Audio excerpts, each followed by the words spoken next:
Citizens of Britain, we are anonymous. The riots that we have witnessed over the last week, whilst violent and misguided, are a product of decades of neglect inflicted on your country by various governments. We do not condone mindless thuggery, but that does not stop us from seeing the reality behind it. Your politicians and the media do their best to avoid seeing that reality. They would rather manipulate public anger in order to cloud judgment and create division. They will use these riots as an excuse to withdraw civic freedoms, increase draconian police powers, and discourage legitimate protest. By placing their emphasis on mindless criminality, your politicians mask the extent to which a significant section of society is stuck in an impoverished way of life with little hope for the future. Anonymous senses your displeasure and witnesses the iron fist of the state being used more and more often to put down dissent before it begins. We note also the ever-increasing tide of propaganda issued to justify these repressive acts. The law is no longer the protector of the citizens, but the protector of the wealthy, few from the many, who have very little. Justice has become yet another commodity that only the wealthy can afford. We sympathize with the anger that seethes under the facade of your country's diplomatic image. It is time to take a stand and realize that solutions will not be found in today's corrupt political landscape. You should seize this opportunity to rally for freedom. Anonymous stands with you in this struggle and will fight alongside you in the battle for permanent change. Let your enemies stand forewarned. Saturday, October 15, 2011 will be your opportunity for rebellion. We call on Britain to unite and organize peacefully. Unions, anti-cuts groups, community organizations, students, activists, citizens, you know our political system is not fit for purpose. Rally your supporters and stand together in holding mass protests in your major cities. Together you can send a powerful message to your government. You are the people of Britain, and your voice will be heard. Yours sincerely, Operation Britain. We are anonymous. We are legion. We do not forgive. We do not forget. Expect us.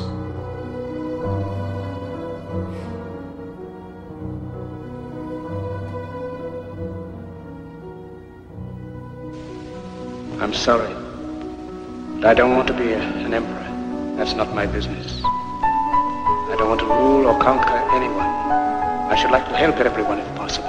Jew, Gentile, black man, white. We all want to help one another. Human beings are like that. We want to live by each other's happiness, not by each other's misery. We don't want to hate and despise one another. In this world there's room for everyone, and the good earth is rich and can provide for everyone. The way of life can be free and beautiful, but we have lost the way. Greed has poisoned men's souls, has barricaded the world with hate, has goose-stepped us into misery and bloodshed. We have developed speed, but we have shut ourselves in. Machinery that gives abundance has left us in want. Our knowledge has made us cynical, our cleverness hard and unkind. We think too much, feel too little. More than machinery, we need humanity. More than cleverness, we need kindness and gentleness. Without these qualities, life will be violent, and all will be lost. The aeroplane and the radio have brought us closer together. The very nature of these inventions cries out for the goodness in men, cries out for universal brotherhood, for the unity of us all. Even now, my voice is reaching millions throughout the world. Millions of despairing men, women, and little children, victims of a system that makes men torture and imprison innocent people. To those who can hear me, I say, do not despair. The misery that is now upon us is but the passing of greed, the bitterness of men who fear the way of human progress. The hate of men will pass, and dictators die, and the power they took from the people will return to the people. And so long as men die, liberty will never perish. Soldiers, don't give yourselves to brutes. Men who despise you, enslave you, who regiment your lives. tell you what to do, what to think, and what to feel, who drill you, diet you, treat you like cattle, use you as cannon fodder. Don't give yourselves to these unnatural men with machine minds and machine hearts. You are not machines, you are not cattle, you are men. You have the love of humanity in your hearts. You don't hate, only the unloved hate, the unloved and the unnatural. Soldiers, don't fight for slavery, fight for liberty.